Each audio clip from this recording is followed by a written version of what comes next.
Those are good. Welcome. I'm sorry there's not more, Hannah. That's great. I'm glad you brought a few people. The best. We have doing this. I appreciate all of you being here though. And if you want to feel like you can scoot up those chairs. Yeah. Some of you people feel a little, yeah, you guys can, we could do more of a circle thing. Let's go. Feel bad that there's kind of this back row going on there. And I can move too. Feel like you're, Yeah. you're Mormon Lord. A lot of like high-pitched children. Okay.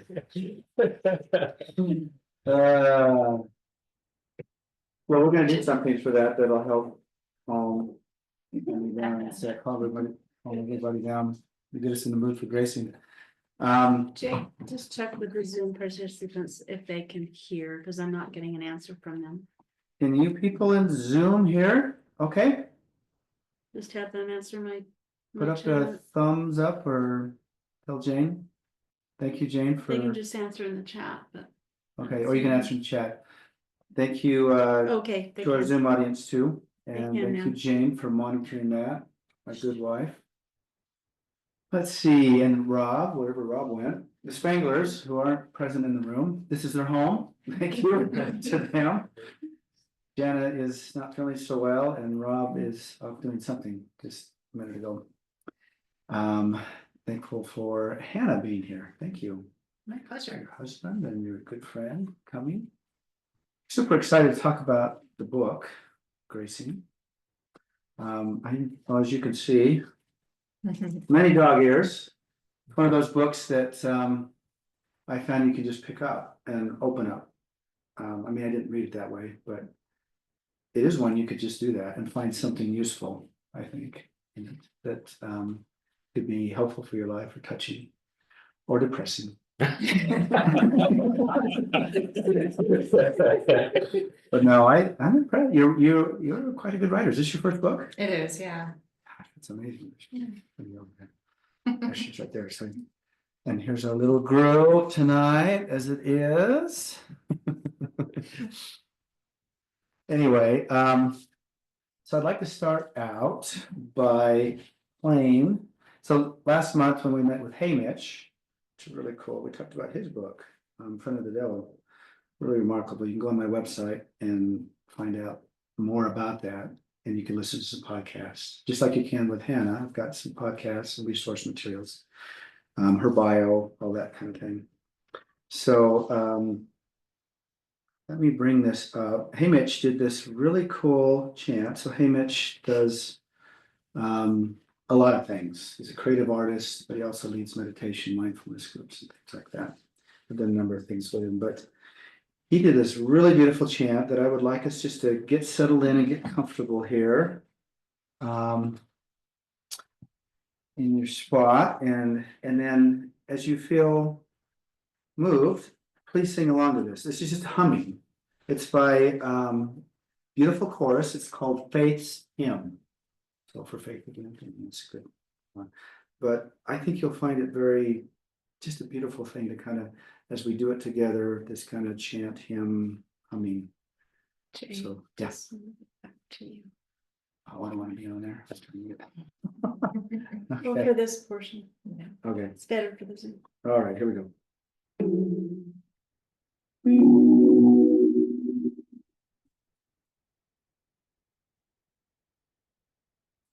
Join in the time.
Deep breath.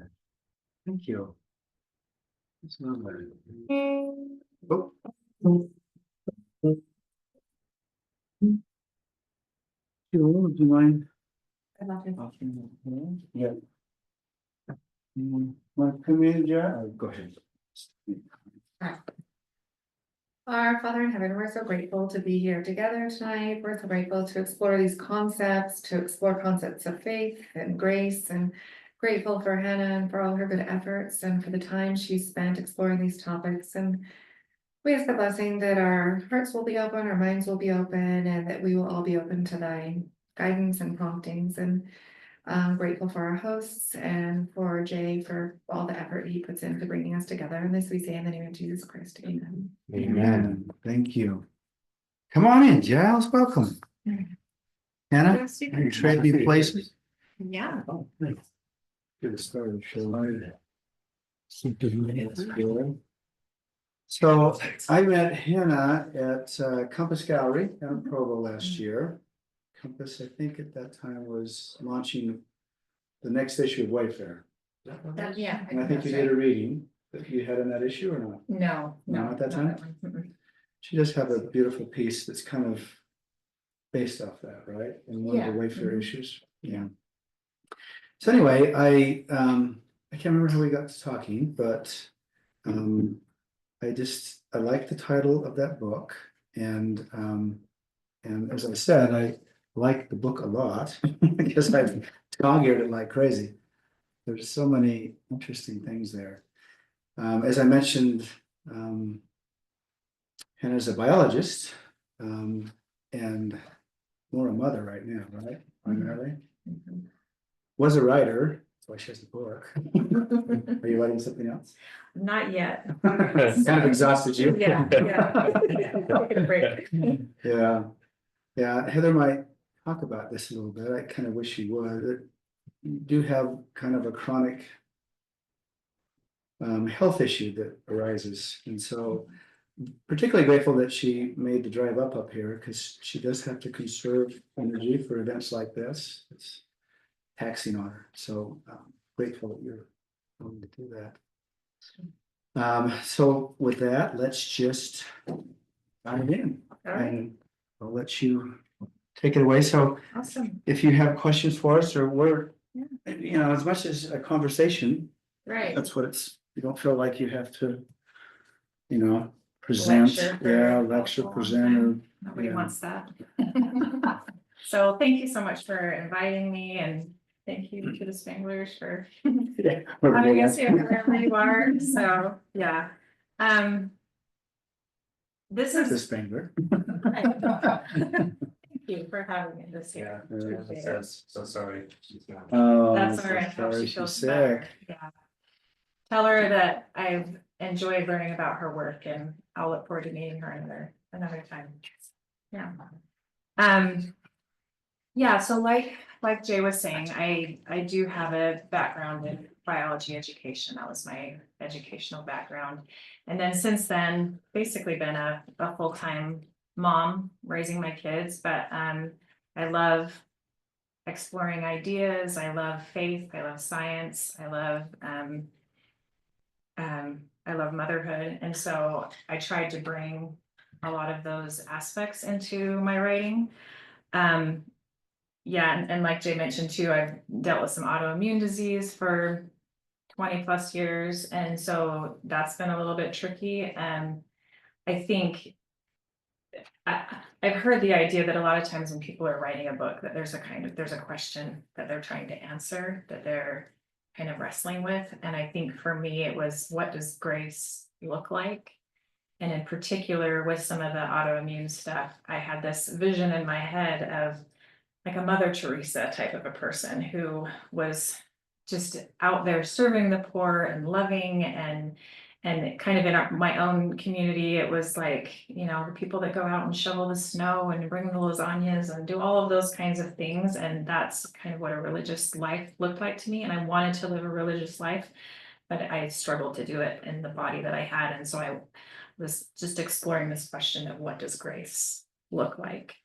And as I studied, I enjoyed reading too, and there were a number of authors that kind of helped things click for me. One of them was Adam Miller, which I know that you've had him here before, and that idea of grace being something that we engage with every day was just clicked for me, and it was just really important. And then I read some other authors that were more scientific in their approach, but also very deeply religious. I like the books where it's hard to find the right genre to stick them in.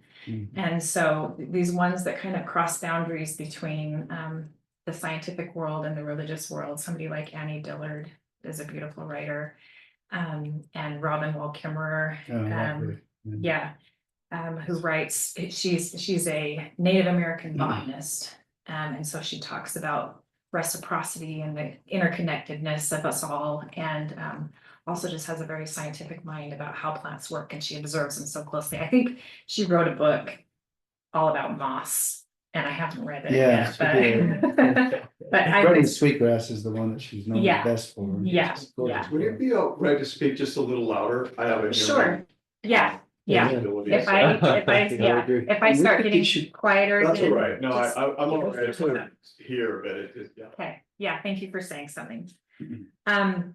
So kind of in reading and asking this question, and this idea of grace as something that you engage with God in the everyday was what got me so excited. And I needed a name for it. I didn't see a good name for it. I thought about something like embracing grace, something because it's something that you do, but that felt to me a little bit too works oriented, like this is something that you have to do. And then I thought, well, what about embraced by grace? And then that felt too passive to me, like this is something that just happens to you. So I just had to make up a word instead. And that's what I used. And so, but I framed this book as kind of a seashell collection. I just, you go on the beach and you just gather things that you find beautiful or that you find inspiring. And so this is just kind of my collection of moments and experiences and relationships where I have felt like God has been in the process and in the work.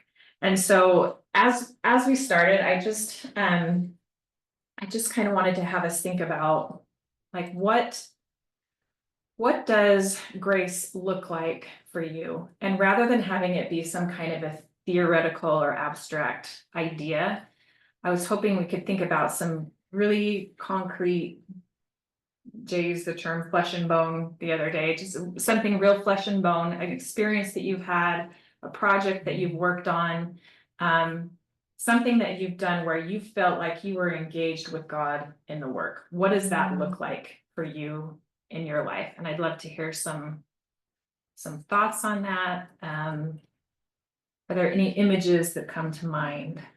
It doesn't have to be religious based. Right, totally. Yeah. Yeah.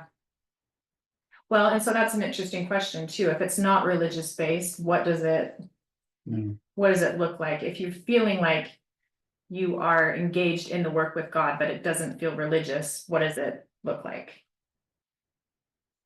Or maybe it does feel religious. I don't know, any ideas on that? I mean, I can share an experience. Yeah, It's please. fairly personal. I won't go into too much detail. I work at Utah Valley University, and our president's husband just passed away. And he happened to be with another friend of mine, which was interesting. And we're the same age. We're born in the same year, and so it struck me. Yeah, it's close. It's close. He was with a friend, and the day of the night of the viewing, and then to the funeral the next day, I had this impression where I felt impressed by her husband, who I interacted with a fair good bit. He was always at UVU, and I had this interesting thought of like, oh, you say this prayer, and I'm like, okay, this is a little out there, but I said it where I felt like I should ask. This will sound a little, for some of you, kind of out there, but or I felt like Jeff said, pray that Mother Mary will help carry my light and love to my wife and kids. And I've known the president for 40 years. And I was like, okay, that's an interesting prayer to say. So I said the prayer. She was Catholic. She grew up Catholic and then converted to the LDS church. So I go to the funeral. Her daughter gets up and sings Ave Maria. I was just like, oh my God, right? So for me, that's kind of, it felt like grace, right? Like I had this impression to say this prayer that I wouldn't have typically been impressed upon me. And then when she started singing Ave Maria, I'm like, I recorded it and I pop it to her because I told her when I woke that morning, I said, I had this impression and I said, say this prayer. And then I text her like, oh my gosh, she's singing Ave Maria, right? So sometimes that felt like grace to me, right? Yeah. Not more than a gift or anything, like I don't think it was just like this graceful moment. Mhm. Well, who knows what it ultimately means in the universe, but it was meaningful to me. I mean, that's what I can say. Yeah. So it felt like grace for me in a Mhm. situation where it was hard, it was sad. And she was very sad. I've rarely seen anybody in such a state of grief as she was that night before. So it just, any bit of love that can get carried into another person, Mhm. I think is a beautiful thing, which is filled with grace. And so I love the term gracing. I think that's a lovely word. Right. Well, thank you for sharing that. Yeah, and it's interesting to me that there was the kind of the divine direction, the gift of grace that you felt, but there was also something that you felt called to do. And so that's the way, that's where it comes together, I think, is when it's not just like something that you've been given, but something that you engage with. Yeah, thank you. Any other thoughts that come to mind? Yeah. The word tending, like, or the phrase tending to comes to mind. I don't really have like a specific example, but, and I don't even know if they align together, but that's like what comes to my mind when I think of grace. It's just like that gentleness of tending to, whether it's self or others. For children running around all day. Right? Yeah. Right, yeah, well, and that's kind of a big image for me, because that's kind of been my life for 20 years, but what that looks like with my own children, and when I engage with them in a way that feels very present and attentive, attending to, and ways and too many of the other times where I'm distracted and not with them. And so that maybe that's an example of what you're talking about, just a time that is not necessarily religious, but feels like grace, where you're just having a conversation with somebody and you're connecting with them and they feel connected to you. And Yeah, that's a beautiful thing when it happens. Yeah. Isn't it? Yeah. Whether it's an old friend or a new acquaintance, you can resonate deeply with each other. Right. One thing that and here's another example of not particularly religious. When I say religious, I mean kind of like in a structured religion. Yeah. And some of my atheist friends might feel connected to a universe somehow, but not call it God. Yeah. But for me, one of the things that I often have felt, and this will sound just kind of weird, but I have fixed this same mushed cereal gruel for years, made out of a number of different things, cook a big batch of it, and then I break my 18-hour fast every day with that at like 1 in the afternoon. And I'll hold that bowl and I'll name all the things in there, the oats, the quinoa, the hemp hearts, the flaxseed, the black rice, all these beautiful things that I've looked up the pictures of them when they're alive, and they're beautiful. They all flower, they're all beautiful plants. And I'm just so grateful, that they nourish me. And then the walnuts put on other raisins for the sweeten. And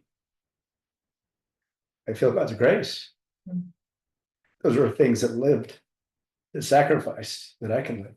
And then there's a whole, and I've read books on it. I mean, the amount of people that it took to get those to me in my home, I mean, it's remarkable. Right. over even thousands of years of cultivating them. And then up to modern times and, packaging, shipping, just the complexity there that I can hold that world of growth, of beautiful life that God created in my hand, evolved. And that gives me life. Mhm. So I guess that's an example for me that, is still meaningful, even though it's so repetitious. And I Right. still enjoy it. Right. Yeah. Well, when it's that kind of attention that you give to the mundane, kind of everyday types of things that kind of, that transforms it for you. Yeah, and then in turn transforms you, right? Right. Gives you pause to think. Yeah, Yeah, thank you. You share your recipes? I do. Yeah, I do. That sounds delicious. Mm. Okay, for this next part, I just wanted to do a little reading, first of all, and to kind of preface the future part of this conversation. But this is kind of an image. So in the title for this event, we were talking about the human body as kind of a model for creative gracing. And so this was from a chapter called Creating. Each of the chapters is some manifestation of gracing and what I think it looks like. And so this one's creating. There's others that are attending, redeeming, wrestling, resting, all of these things that feel like a different way of engaging with God in the here and now. So this creating one, just think about what the human body is kind of from a biological perspective, and then we'll go from there. So creating. My children are made from the apples, hamburgers, and pumpkin pie I once consumed while eating for two. That walnut on my oatmeal. Can see there. That walnut on my oatmeal became building blocks for the hypothalamus deep in my yet to be born son's brain. And the milk I poured over it, a portion of his heart. That grain of oatmeal, well, that became a portion of his upper lip that tilted upward into that crooked smile while he slept. All of us live in borrowed bodies, not entirely our own. My son and I are part tree, part grass, part cow, part deep sea halibut. And even further back in time, our atoms were held in the sky as stars. All of us are just recycled, repurposed stuff, with shells of skin that separate us into distinct packages of me and you, plant and animal. Every day, our skin and intestinal tracts are teeming with microscopic creatures, bacteria, fungi, and viruses. There are trillions running rampant. We paint them as threats, yet the vast majority are benign or even helpful, contributing to the body like flora and fauna contributing to a world. We're each a globe, an ecosystem colonized by thousands of species. In the planet called us, scientists estimate that these microscopic microorganisms outnumber our own cells. Our person is more them than us. Not only that, but from a certain perspective, the parts we claim as our own are not uniquely human. At some distant time in our evolutionary past, a cell that looked more like us likely engulfed an archaea cell that looked more like bacteria. Together, they joined forces. This engulfed cell had its own DNA and continued to replicate independently inside its host. Our current mitochondria, the energy-creating powerhouses for all our cells, are thought to be these organisms' babies, the progeny of early engulfed archaea. And astonishingly, they make up about 10% of our body weight. Considered this way, we could see ourselves as petri dishes or microorganism nurseries, incubators raising generation after generation of little energy generators. Even the human genome, the DNA inside the nuclei of our cells is not entirely human from a certain perspective. Not only is the Homo sapien body borrowed and repurposed, but its DNA is as well. Scientists estimate that at least 8% of human DNA, for example, originated from ancient viruses through a process called horizontal gene transfer. Basically, these genes were borrowed by our prehistoric ancestors from their most foreign cousins, the viruses. Our ancestors took hold of these viral genetic treasures, tucked them into their own genomes, and then proceeded with business as usual. This radical approach would be like taking some bat DNA and inserting it into our own genetic code, allowing our future children the ability to hang upside down to sleep. We're not completely human. And after we die, despite all our efforts at embalming and preserving, we become food for armies of microorganisms. Through microbe metabolism, we eventually break down into earth, becoming elemental building blocks ready for new forms and expressions of life. As such, we are picked up by oak trees and grass, our former bodies resurrected in a way. After considering all this, I see myself differently than I used to. As God's unique creation, I'm more a hodgepodge than anything, a collage, part bug, part banana, part animal instinct, a little bit of grandma and her somewhat Roman nose, some viruses and bacteria thrown into the mix, and voila, me. This business of creating is not what I originally thought. I used to picture Adam and Eve developing from the dust like some kind of abracadabra magic. I imagined creation from nothing, ex nihilo, in a specific place and time, be it 4000 BC in the Middle East or Adam-on-Diamond, or 2 million years ago in Africa. Whenever it happened, I imagined that afterwards God wiped his hands, wrapped it all up, and then moved on to more pressing business. No, it seems to me now that creation is more an ongoing tinkering project, a long discovery embedded in deep time, a gathering of available resources, a repurposing of the material of the world to build new forms and new bodies. It's taken millennia for creative hands to pull together the stuff to fashion me and all my other fellow humans, not an instant. And rather than being finished, God is still in the work, a master chef, pulling from a little of this and a little of that, taking stock of ingredients from the nearby gardens, pantries, woods, and stores to add spice and flavor. God is still creating bodies and spirits and me. So that was kind of a picture of our human bodies that feels a little different than what I imagined when I was younger. And it felt like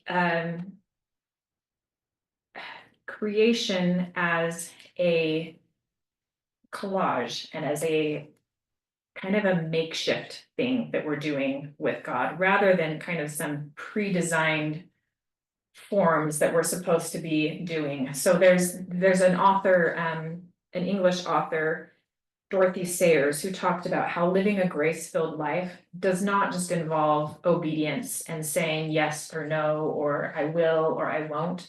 But she says that she writes that the difference between ordinary people and saints is that saints do the things that don't even occur to ordinary people. They are creatively addressing messes and needs. They're pulling from the resources that they have. They are working with the limitations that they have, and they are creating something good. And that felt to me like a very religious kind of a life, where you look around and say, what are the needs? What are my gifts? What can I give to this? So I wanted to think then with you a little bit about this idea of God as one who creates these makeshift collages as his creation. He's not saying, here's the human being, abracadabra, go. He is like pulling from this virus and from this plant and from all of these things and building his creation. And so if we are to be like God, and God's creativity might be a little bit more messy and improvisational or spontaneous, then what does that mean for our own attempts to live a godly life? What does creativity and a godly life look like if we picture God in that way? What are your thoughts on that?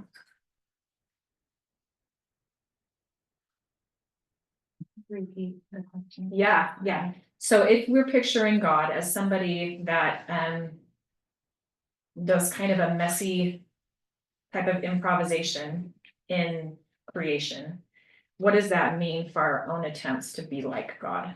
Well, I like it. I like that idea.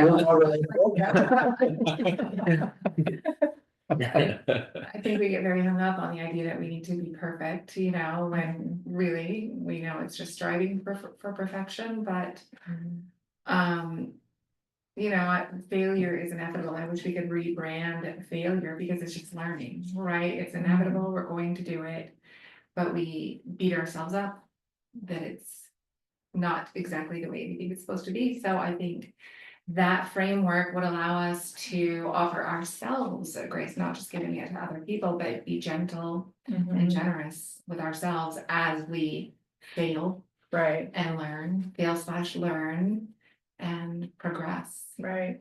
Well, and I think it's interesting that you talk about perfection too, because even with the human body, so here's an interesting thing about humans, when we became upright and we evolved from creatures that were not so upright, then the way that works in our back, in our spine, is it makes us much more prone to back problems when we became upright. Whereas if God would have started in the beginning and created a spine that was built for upright posture, then it would have been a more perfect kind of a design. So even God's creations seem imperfect in a way, like he could have designed it better.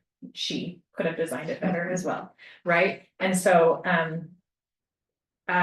so when you're talking about perfection, is even as something that we're striving for, what does that understanding give us about what God is doing if even God's creations are not flawless, I want to say.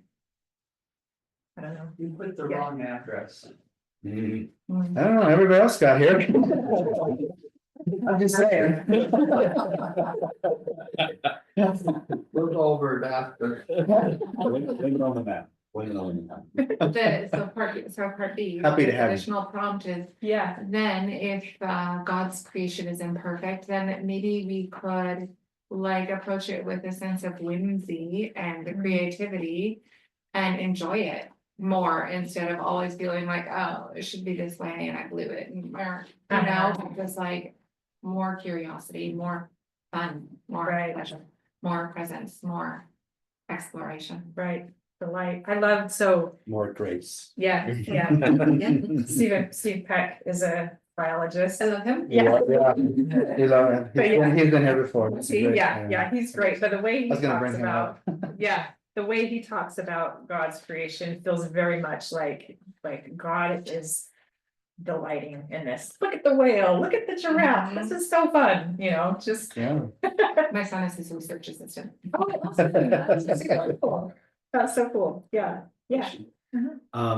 So how much, I'm hearing like divine design, where things are set in motion and then they're evolving and adapting, and we are reaching these points where we're at right now. But I'm also hearing tinkering. How much is this divine design that is just working its way out and we're working kind of through things, and how much of it is God influencing how things are becoming? Yeah. Yeah, I'm gonna say, answer that. The answer to that one, but yeah, I mean, from a scientific perspective, it's hard to say what is designed originally, because it looks like more tinkering to me. But that's not to say somebody couldn't have all of that foreknowledge and foresight to be able to know where it all was going. So I'm just not sure that the question can be answered, at least from a scientific point of view. From a faith point of view, I think it's just as hard to me. yeah, Faith point of view. I mean, Yeah. It's just what? It's just as hard to answer from a faith point of view. Yeah. I mean, Christianity has some very structured ways of looking at that. Omniscient, And then powerful. going back to your question of, why do we choose to help others? Why do we choose to intervene and, do what, if you want to call it Christian or the Christian thing? For me, it's the way it makes me feel. I tend to always come back to feelings, and I know that through all the experiences I've had in my life, whenever I get outside of myself and help somebody. I just love the way I feel when I do it. Giles, you had your hand up. Yeah, I like the idea of feeling and tinkering and wondering and evolving, all that's it's so delicious, but I can't help hearing our friend Bob Reese, who may even be listening in, I don't know. He often brings up He's on Zoom. the, He is on Zoom. okay. He often brings up this idea that we don't emphasize our imagination quite enough in the gospel. And of all the gifts of God, or of all the characteristics I can imagine of God, Heavenly Father and Mother, imagination has to be one of the key elements, or maybe pinnacle elements. It has to do with maybe all of these things, that it's both a feeling and a kind of energy. It's it's such a beautiful thought. Yeah, I like that. You know, years ago, I was doing a podcast with a friend with Stephen Peck, and I don't know if this is still where he's kind of landed, but at the time, he, in terms of evolution and God's involvement, he said, one way he thought of it is there's, game developers that develop a game and they construct it in a certain way, and it's very fascinating and fun. And then he said, but picture someone that develops develops a program that can spit out all kinds of diverse games all at once. And that's kind of how he framed it. So I had the impression at the time, he didn't see a lot of tinkering going on in terms of once things going. He just delights in setting it up and watching the whales appear and giraffes get long necks and all kinds of fascinating things. And I kind of like that idea. I mean, it gets hard, although I feel like I've definitely had experiences where I feel, I don't know how to explain it, except something godlike has intervened. At the same time, that can be problematic, right? When you talk about suffering and why, does someone God help find their keys, and then this kid's still getting abused every day. So there's complexities there I can't understand. But this idea that God is just, in one of your places you write, what was the word? I don't know, just play. I think the words there's play. God is at play. Right. And I love that, because play is innocent and it's experiential and it's whimsical and it's life-giving. So I think how we picture God is so fundamental in how we relate to life. And Right. so I like that you're broaching that, because traditional Christian idea of God, and many other religions, non-Christian, is such a narrow, small God. And I think you talk about big, small God too in your book. You might want to expand on that, but I think that is so critical. I don't know if we'll ever get God right, but if we can get closer to what God is, I think we'll do a lot better as a species. Right. And we'll be a lot better to other species. Yeah, and I think if we're picturing a God in the next life who's like the taskmaster, you didn't do this and you didn't do this, and The uptight God. what is it? The uptight God. uptight God, yeah, rather than the one who's like, so good to see you. Let's go play a game together. I've missed you. Yeah, you've Something written like some that. beautiful things about that. Thanks. Thank you. Yeah. So I spend my life thinking about what it means to be generative, right? And it really took like 2.5 years ago with ChatGPT, generative AI. So I spend my time thinking about what it means for technology. One of my dissertation was, I figured out that organizations are generative.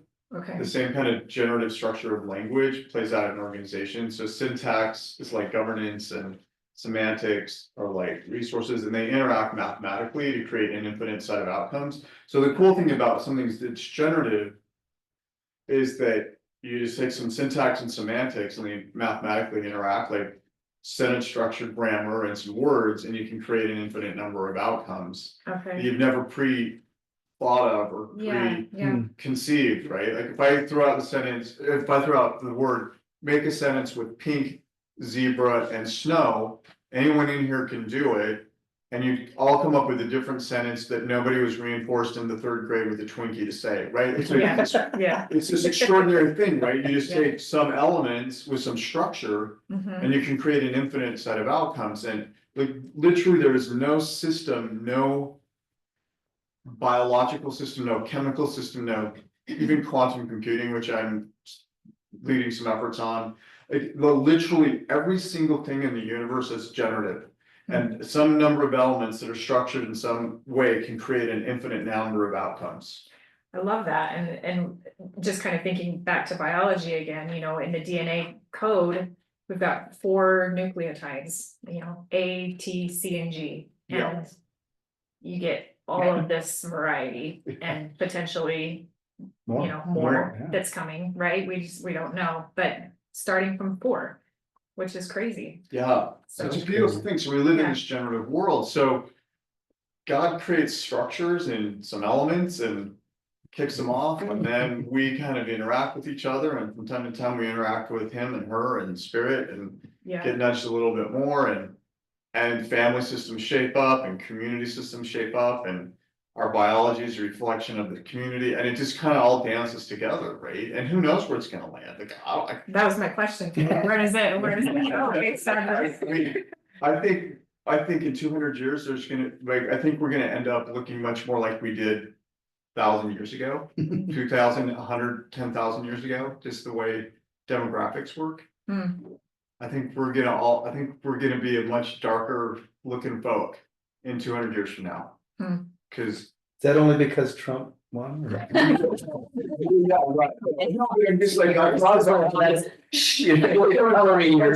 society demographics, like right now, like Europe and America doesn't have as many kids as other places, right? So it doesn't take very long for demographics, generative powers of that to take over, where it just shifts, right? And I suspect this is gonna ebb and flow for the next several 100,000 years in ways we can't possibly predict. And if we think we know, and we think we're holding on to something that we think is true or right about what gender or race looks like I think it's gonna look wildly different in a few hundred years from now, when it interacts with the environment, which is generative as well. So who knows? Like, I don't know, but I think that's why I think grace is like an essential part of this whole generative dance of being human in a really weird world. So how would you Is that say because this? generative implies growth, but also death? It can. Yeah. The interesting, sorry about going into No, it's well, interesting. it's an interesting mathematical process. It can either be a complementary mathematical process or a detrimental. So things can interact and either create growth and goodness and positive that we would, with our typical human value, say is good, or it can create a detriment. And they're really powerful mathematical process behind it. So things can get bad really quickly, or they can get good really quickly. And maybe grace is a part of that generative growth, right? I think if generative growth happens, it's largely grace. I just don't think we're smart enough. Frankly, I know I'm not. You know what I mean? I kind of am like, I look back and I'm like, I'm just not smart enough for this to happen. So this has got to be grace. That's kind of, I think grace is the fuel for a generative world. Because we're just not that good. Right. Right, like we're not that smart, but if we have a bit of love and humility in it, I think it ends up pretty well. I really like that. Yeah, just that the fuel is a good term for that. Thank you. Yeah. To the question of like, is God tinkering or whatever? I had an experience like about a year ago where I was put in a situation where I had a choice, and the clear answer to me was no, don't do it, but I did it. And it's just like a domino effect of all these things that came after it. Some not good, and some just like so ridiculously beautiful. So I guess like that up and that down. And that experience has had me often thinking about Adam and Eve, not to compare myself to Eve, but she had a choice. Yeah. And she had a very clear answer of no, don't do it. She did it. And then this whole domino effect of here we are today sitting in this house. Yeah. And I like to think, this is all just speculation, but I like to think that God actually has infinite amounts of doors that we could walk through. It's up to us, that whole agency concept. But whatever choice we take, there's a path laid out. I do also like to think there's tinkering, maybe not from him, but from messengers. I think that there's angels who work on our side, because sometimes there are just people. No, I will say from my experience, I just get a thought of like, oh, I need to go do something, and it ends up being like the right thing. Or somebody called me to check on me and I needed them desperately in that moment. So I do think there is an element of tinkering, but I also feel like most of it's laid out and the choice is ours. Do we take the path or not? Yeah, that's interesting. When you're talking about the tinkering from other people and even angels and things like that too, I like to envision that kind of as this network or web of grace that we are all like tugging on each other and pulling each other towards grace, or maybe sometimes away from grace, and that we're not doing this in isolation, basically. Yeah. I think God's greatest gift, humankind, was free agency, Yeah. and we can do with it what we want. Right. Right. Oh, well, and it's interesting to me to think about agency and whether that's whether that is like you're saying, like a path that's set out and that we choose that path or not. But God has already told us which is the right path. Sometimes for me that that brings to mind, so like the idea of a covenant path, like this is the way that you are supposed to go and live. And to me, it seems a little bit constrained sometimes. Whereas I like to think of it a little bit more like a covenant garden. Like we can cultivate over here, we can grow something over here, but we work with God in the process, but it's not so predefined. But maybe that works with what you're saying too, in the fact that there's all these different doors, there's these different things that we can choose to spend our time with, relationships that we can choose, choices that we can make. And it may be that God wants us to choose certain ones, but there's probably a lot of times where God would say, surprise me. Let's see where this goes, because God is raising agents, not robots, basically. Yeah. You said a word web, so I grew up in this area. Uh-huh. It's interesting for me to come back here, and I took my wife to a funeral about 6 weeks ago. So when I was a senior in high school, just up the street here, like almost you could hit the school with a rock. I was growing up just down the road, and my family kind of just blew apart. And I counted and I used the word web of 20 families that grabbed onto me, right? Which is very uniquely Utah, like, you know. Yeah. And so we went to this funeral, and the woman was 96. Right, but she basically was one of the families that kind of raised me from childhood, because I grew up in the same house and forever.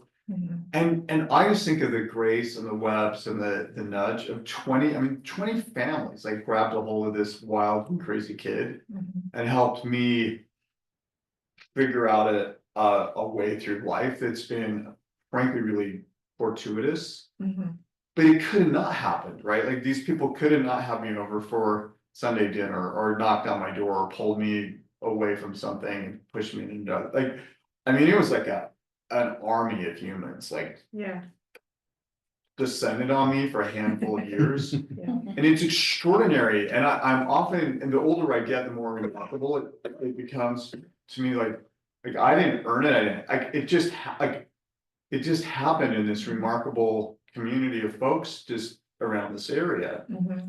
That maybe all felt little nudges. That maybe just all felt little nudges, right? Yeah, it's a marvelous thing, and I think thank you. I think you're capturing kind of what I experienced. It was interesting, you know, having my wife kind of just see this. Yeah. What was going on here, which was just a bunch of humans getting nudged, right? Yeah. And Yeah. I've just seen that this last, a couple months ago, 6 weeks ago, my mom had a stroke.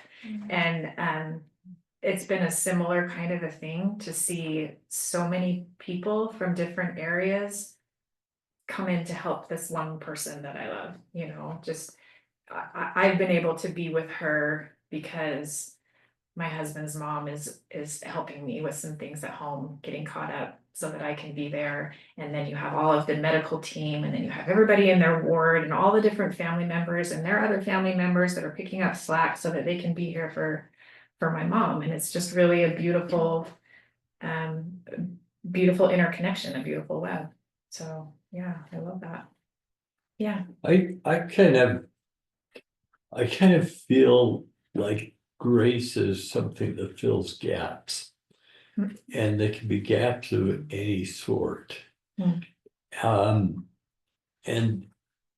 I'm doing an experiment, that's a long one, 57 years. It was God that filled the gaps. And I'm just trying to say, okay, what if if that's not my default for everything? In my 40s, I've buried 2 kids from cancer. I want the plan of salvation. I want the afterlife. I want that so desperately.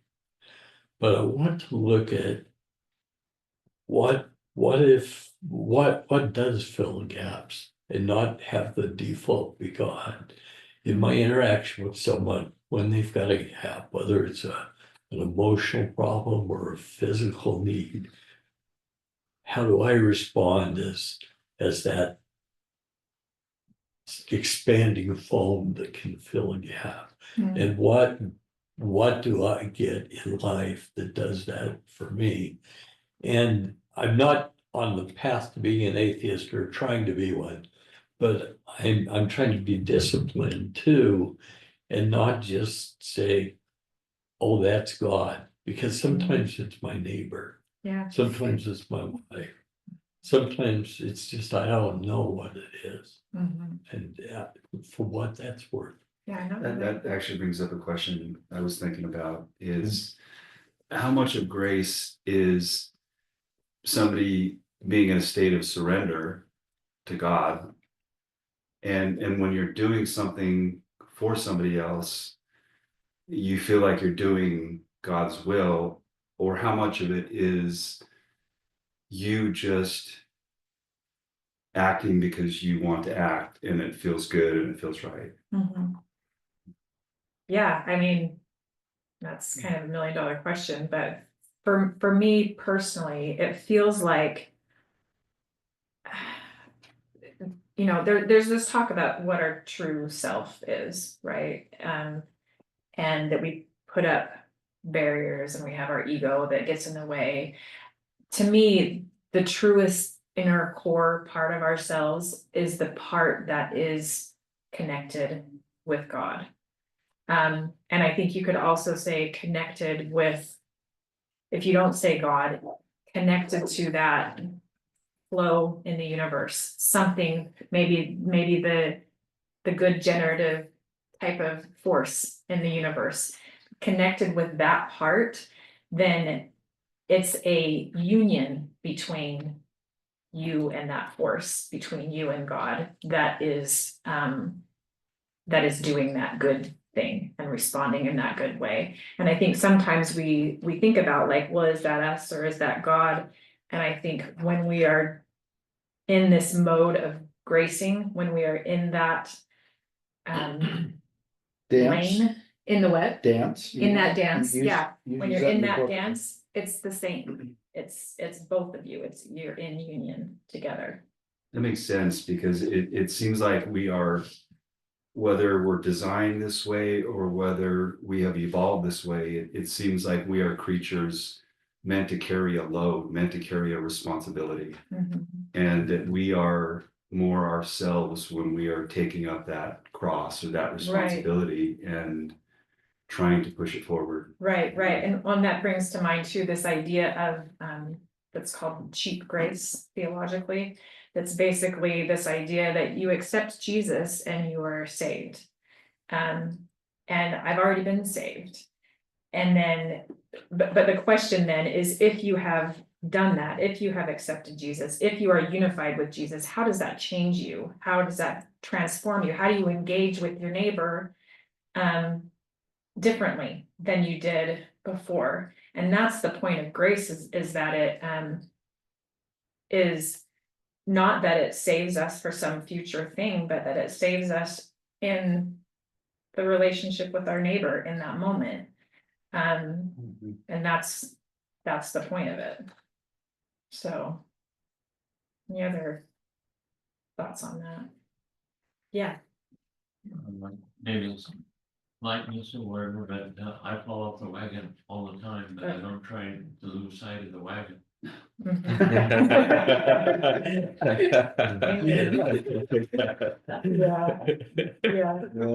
I love that. Yeah. And that's kind of what we're all doing, right? Like we figure it out sometimes we have those moments, and then most of the rest of the time we forget. So, yeah. Yeah, I loved your question of when is it something coming from the outside and inspiring, when is it me?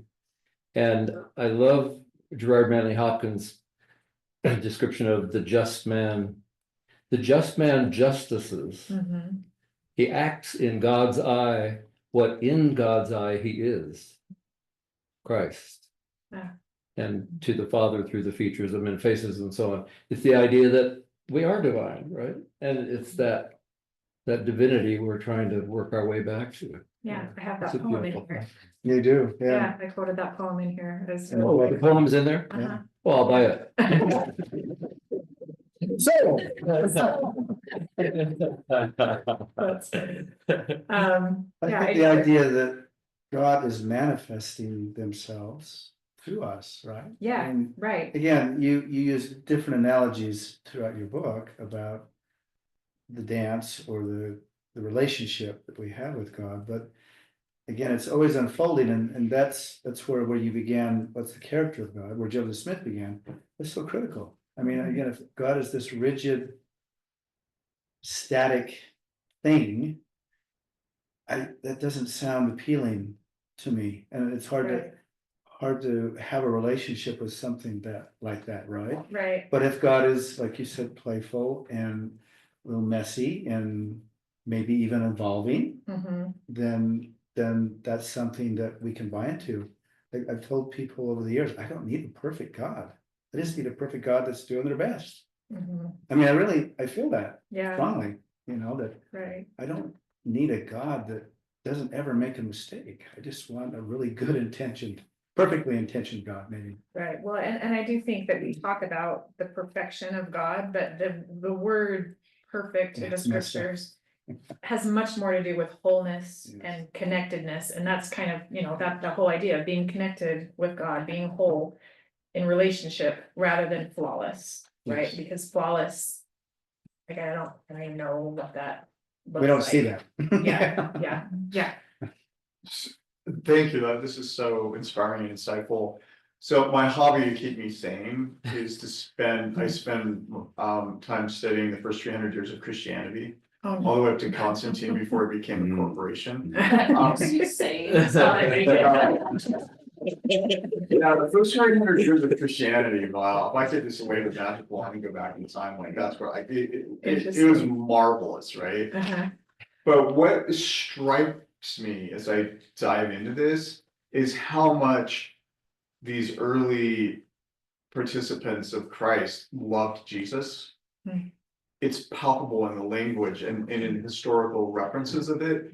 It's really remarkable just how much they loved him and how much they felt his love, and the reciprocity of the Christ's love for them and how it manifests for 300 years and their love for him is really a thing of beauty. It's a really remarkable thing. And it's what fueled this reciprocity of love between Jesus and the followers of Jesus is what fueled and Christianity to survive and grow for 300 years. Yeah, It's an astonishing thing. It's just, I find it so marvelous, actually. yeah, And rightly so, because I mean, that was the seeds of individual freedom, Yeah, right? It was, you know, it was your way of escaping slavery. yes, The concept of you having an individual relationship with God, yeah. very powerful. yeah. Trevor, I'd be curious to hear your thoughts. You're working on a book about prayer, right? And things like that.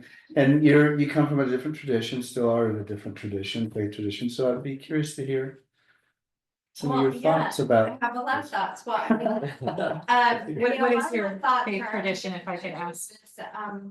Well, a lot of my thoughts are around that. I'm a naturopathic physician, so I'm a integrative medicine doctor, and I specialize in women's health. And I didn't grow up with any religion, and even when I went to medical school 25 years ago, I wasn't religious, but there's something about the human body that is miraculous. And it's like everything that you study about the human body is like the osteoblasts and the osteoclasts and how they build bone and, you know, keep us like our bones actually working. It's like for the microbiome and the microbes in the body and all over our skin and our guts. And then every now there'll be something like, okay, so this woman has really heavy periods and she becomes anemic. And and now she's low in iron, but then that causes her to bleed more. And then I'm like, God, why did you do that one? That doesn't make sense. And then I also see a lot of women going through menopause, and I'm like, did you think about the fact that we might live longer? It's not about just having babies, right? We want to keep going. Yeah. And like, when everything starts to fall apart when we don't have all the hormones. So it's like, well, now we have to get on hormones. Like we you know, we have to tinker, right? We have to get involved. And medicine is really interesting. And there's this balance of like, how much do we get involved and how much do we get out of God's way? And it's constantly when I'm working with my patients is where is that line? Like, you know, autoimmune disease is another one. It's like, why is the body attacking itself? Yeah, Why is that happening? yeah, What is under that? And you know, naturopathic medicine, we really believe in getting to the root cause. So what happened with the immune system that confused it? yeah. But let's get underneath that. What's in the environment? What is the person eating and all of that? So I've been thinking a lot about that as you've been talking, but it's truly, I mean, it also like even like anatomy lab, where you go and you work on a cadaver. The difference between a dead body and us is like, Yeah. I mean, that's how we learn about the human body is dissecting a dead, dried up body that Yeah. isn't anything like this. Yeah. And, you know, like without God, like how could, you know, I think that's a big part of why I ended up with faith. Yeah. Yeah. But you spent a bit of time with prayer too. I mean, we've done that Power of Eight together with you Yeah. on your invitation, and are you still working on that book on prayer where you're kind of this idea that a group of people focusing on another person through prayer and beseeching God can actually change an outcome? Yeah, I mean, I really do believe in that, like the power of groups and that we're not meant to be alone. You know, I realized one day I was talking to Barclay and I'm like, you know, there's illness and there's wellness. And only the difference between those two words is I and we. And when we're together, wellness, you know? And so I think I love seeing patients one-on-one, but I also love doing group things because I constantly, and I think I'm doing a group program right now. And one of my patients I was talking to one-on-one, she was like, I'm so grateful for this because I understand I'm not alone in my struggles. Like I felt like I was going crazy going through menopause. And then I'm hearing these other women that are going through the same thing I am. This is amazing. And so yeah, there's that incredible ability to get together. And there's some magic that happens there. I think just we're supposed to do. And then I think there's healing in that. And like the Power of Eight is more of that intention of putting healing towards a particular person. And there's some great research on that. I mean, I think that you know, a lot of what I'm studying I know a lot about hormones. And there's really interesting research about our hormones and how that connects us spiritually. Like melatonin helps us sleep, but it helps us in this dreamlike state. So when people meditate a lot, their melatonin increases. And so there's this natural connection, this divine connection. So it's a really beautiful thing that the human body is able to do. That's fascinating. Yeah. Those comments too, they remind me, so. I dedicated this book to a good friend who passed away in December of cancer. And one of the things that she said, as she was going through all of this, was she was a big believer in agency. And she said, even my cancer cells have agency, and they're, you know, they have the agency to divide. And I feel like she was working at getting to a place of acceptance with that her body was doing something that was fighting against her. And I'm not quite sure how that connects with what you're saying, but it just, you know, there's these forces at play. Maybe that means something that we don't really understand. I don't know. Yeah, cancer is definitely a curious one. And then, you know, when you're doing chemotherapy and radiation, you're basically telling that stop it. Yeah. But why is it happening in the first place? Like, Right. why is that designed that way? Right. Yeah. Oh, I thought I'd just came to my mind a very simple grace kind of thing that was very, out of the blue is when my son was in first grade. He had a really strict first grade teacher, and she was really known to be a good teacher, but she was really strict and scared the kids a lot. I said she was the closest thing to a Catholic nun I could ever have, but anyway, so my son, I couldn't get him to go to school, and he'd hide in his closet, and I'd have to go hunting for him, and he was crying, and he didn't want to go, and so I said, kind of naively, just said, well, let's kneel down and pray before you go to school. So we had a little prayer, and I don't know how seriously I even took it. But he came home from school that day, and he just burst in the house and said, I had the best day, Mom.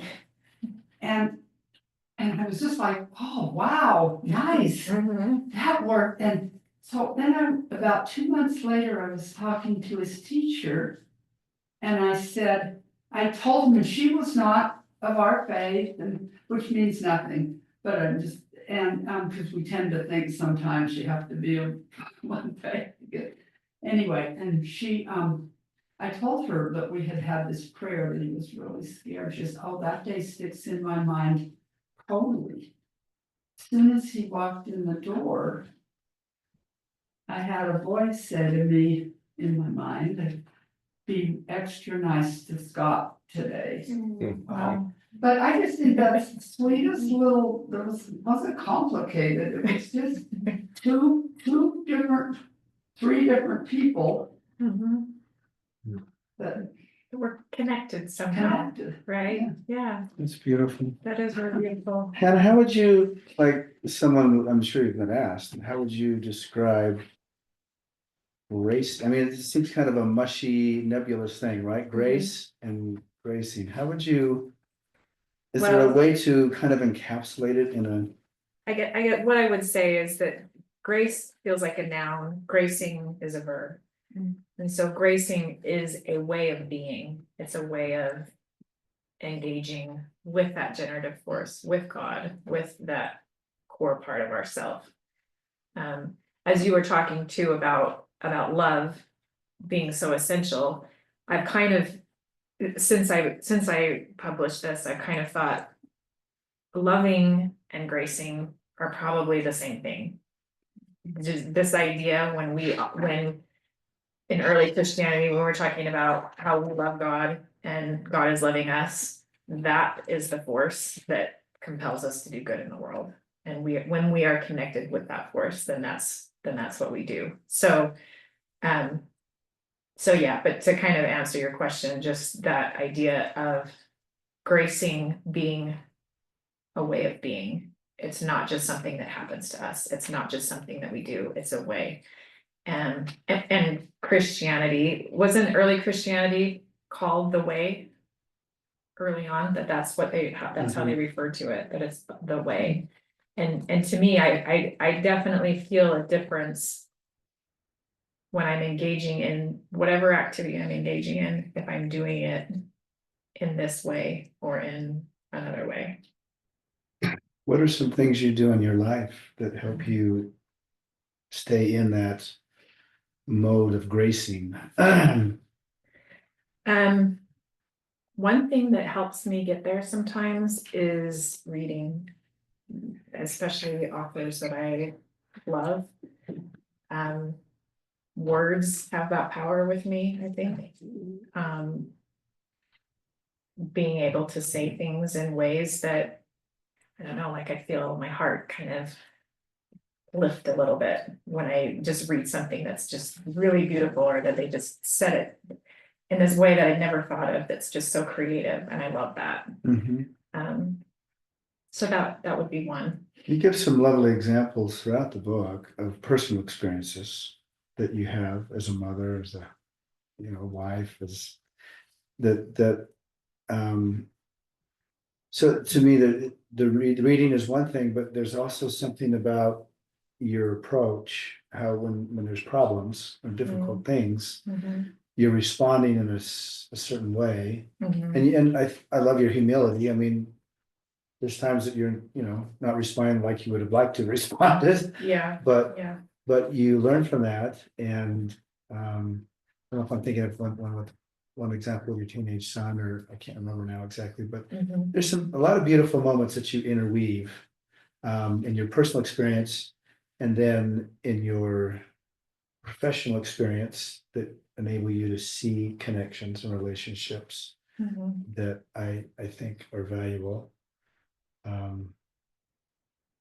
So are there practices that you have daily that also, I mean, you're reading, and then are there other things that you have found helpful? So to be honest, I feel like I'm searching for practices right now. And I feel like, so prayer, for example, for me, I feel like I'm a little bit stuck right now, figuring out what that looks like. Yeah. And so I'm in a little bit of a place where I want to do more listening in the prayer rather than speaking in the prayer. The kind of Christian contemplative approach. Yeah, and figuring out what that looks like has been a little bit tricky. So I'm a work in progress on that one. I love to hear that. I'm always in a work in progress. Over the years, I've done so many different things. Yeah. Well, different postures, different, just all kinds of different stuff. I'm always exploring, right. How to, and I think that's okay, because, maybe this always doing it the same way isn't gonna, because we experience through our body everything, it's just not gonna always connect us. Right. Well, and it that kind of brings me back to this idea of God being creative and innovative. And sometimes our religious practices can lack some spontaneity, and we can kind of get into our ruts when things aren't working, but we keep doing them because that's the way that we've always been doing them.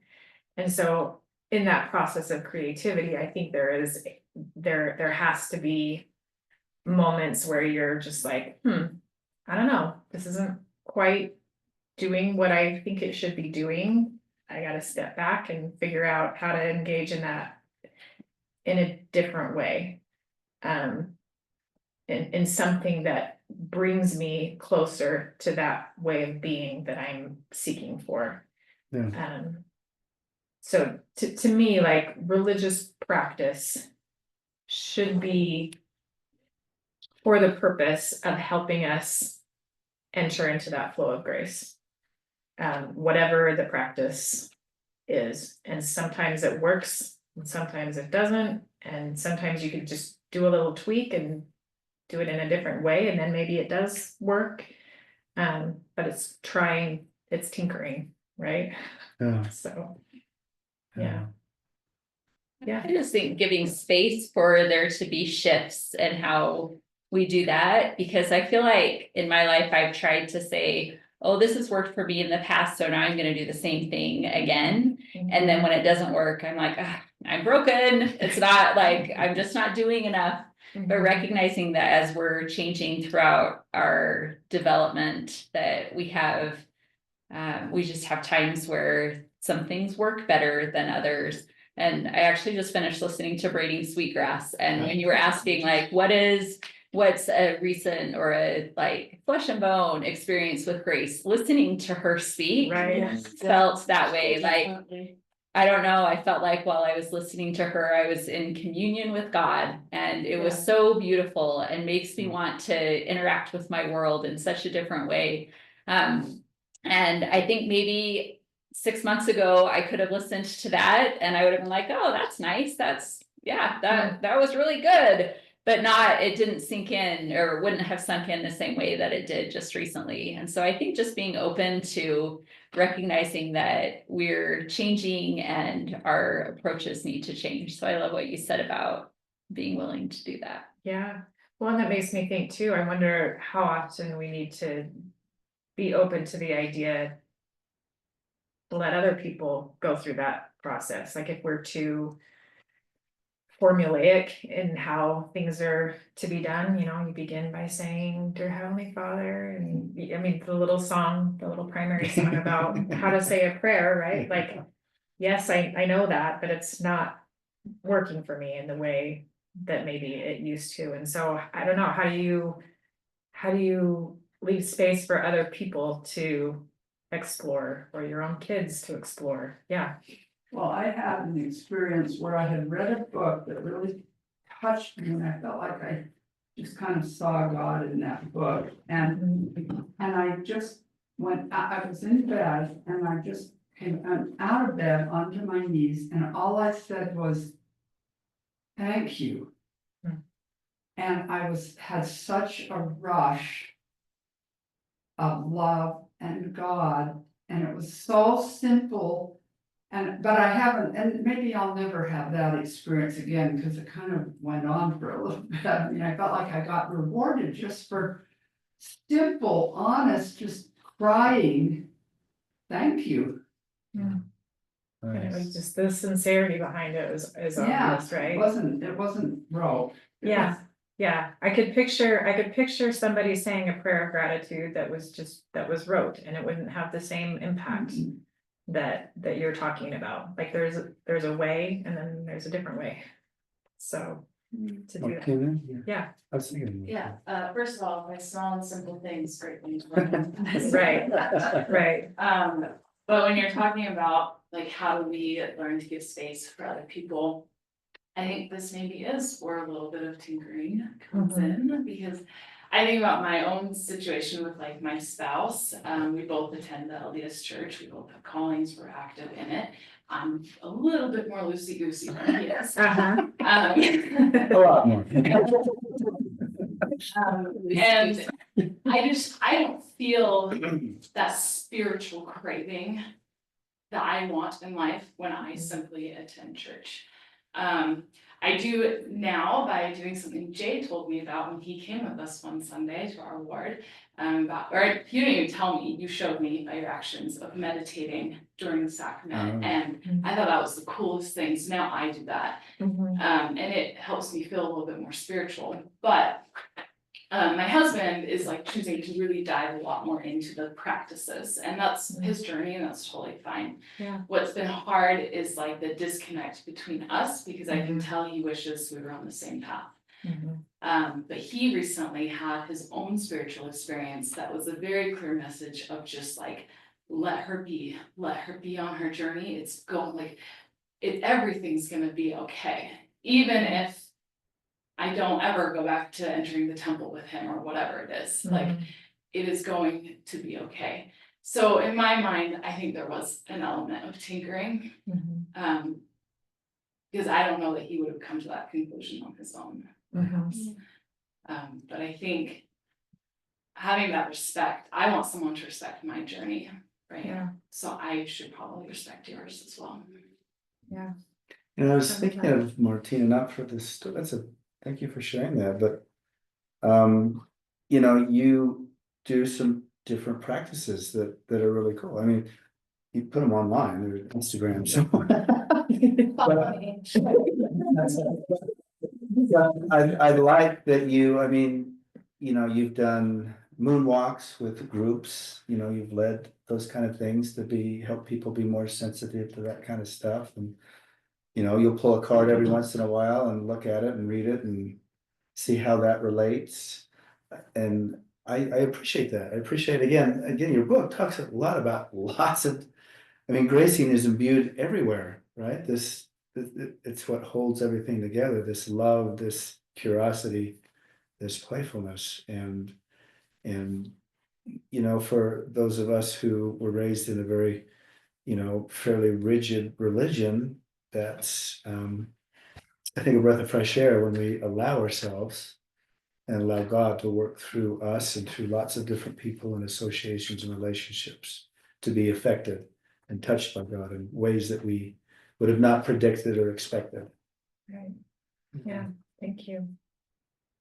I know we're getting short on time. Are you okay if I just read the ending of the creating chapter? It's a little bit shorter than the first one.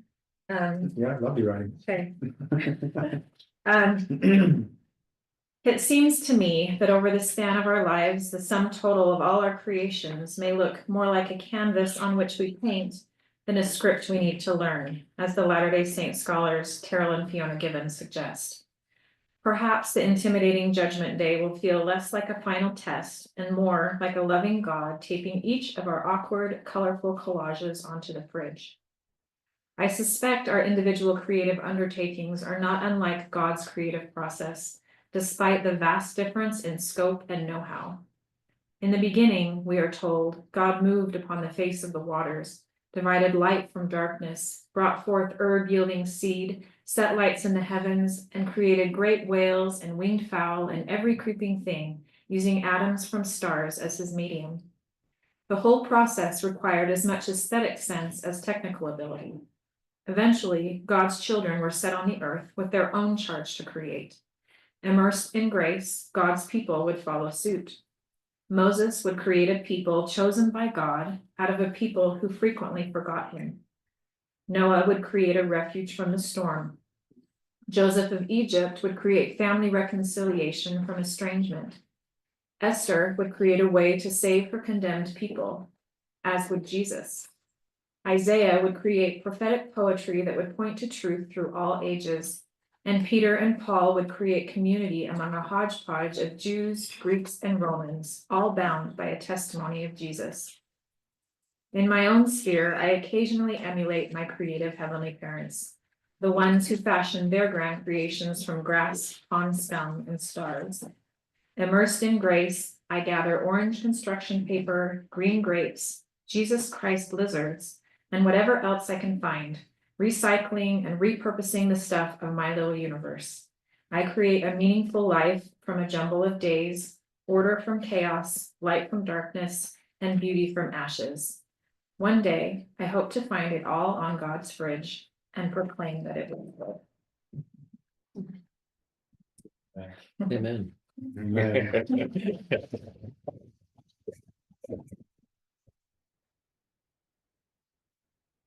Wow, that's beautiful. Thank you. Thank you, Hannah. And again, so she has some books here. Faith Matters is the publisher. Yeah, I love Faith Matters. Some of us love it. More of us do. So grateful for their expansive way of approaching these big questions and such. So, Absolutely. and I failed to mention thank you for them providing our Zoom also. Thank you. I appreciate that too. Coming up next month, I have Esther, who runs the gallery down there, the Compass Gallery at Faith Matters. She's going to talk about Jesus and AI. And So that'll be really interesting, how, and she's an artist, a fine artist, she paints Jesus a lot in lots of different cool ways, not your traditional Dale Parsons, white Swede guy. She, does a number of ethnic and more realistic poses of Jesus.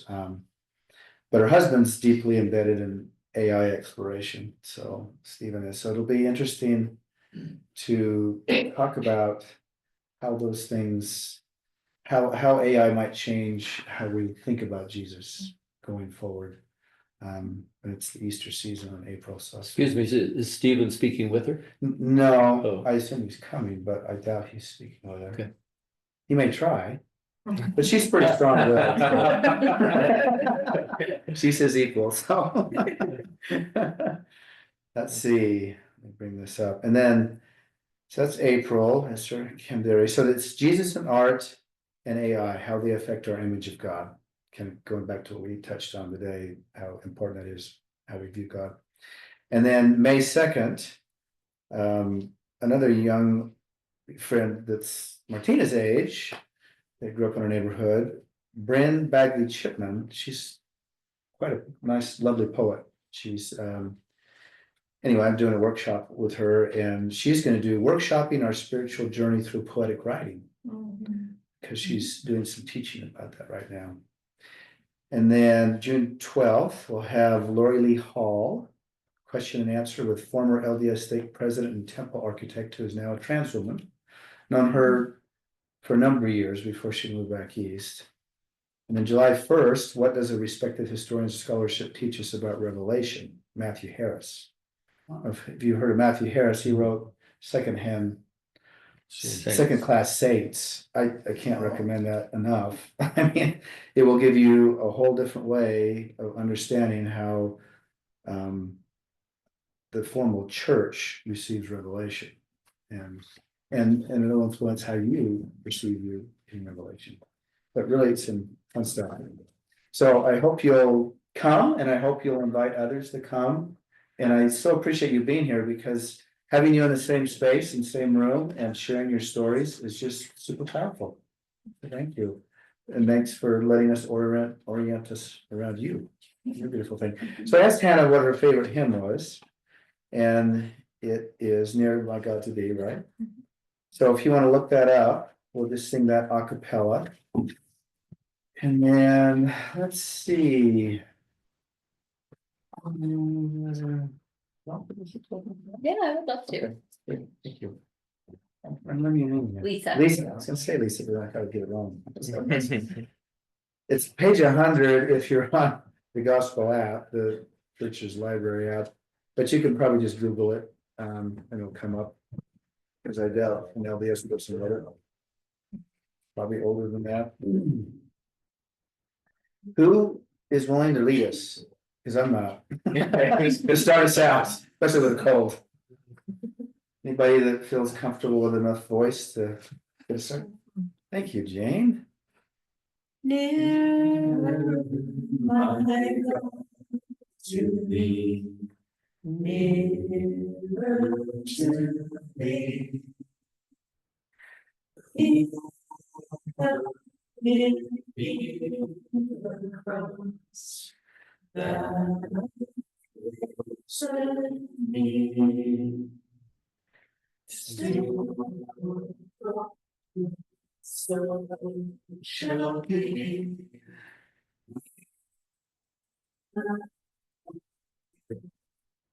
To thee.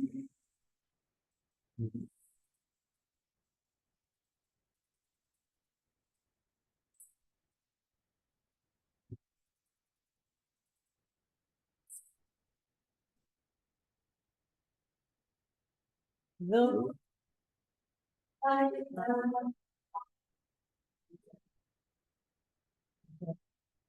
sun going down. Down.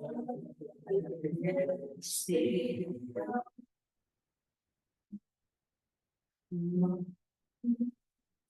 So.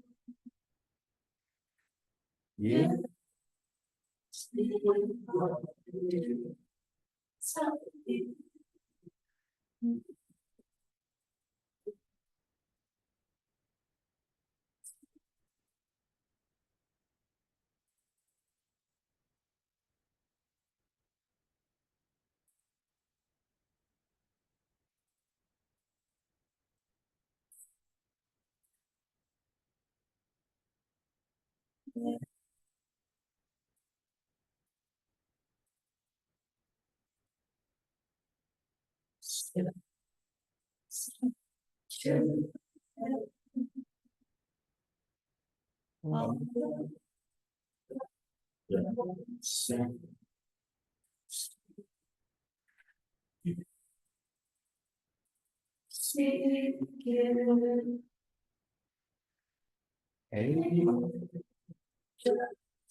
Ah, that's beautiful. Thank you.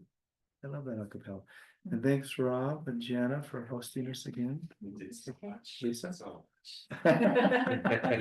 You did. Shares out. You did your home.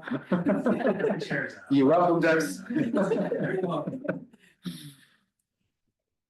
Heavenly Father, we're profoundly grateful for the opportunity that we've had to be together this evening and to learn with and from Hannah. We're thankful for the experiences that she was able to write about in her book and for the understanding that she has about being in communion with thee. We're grateful for this idea of gracing and having it be something that we can experience and that we can share with others. We're thankful for the ideas that our friends here have shared this evening, and we ask you to help us to continue to consider and be curious about ways that we can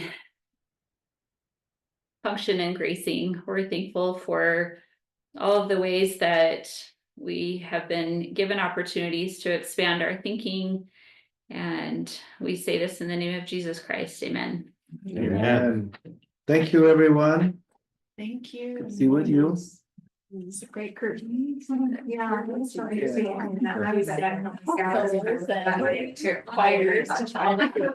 right, you were. I forgot about that.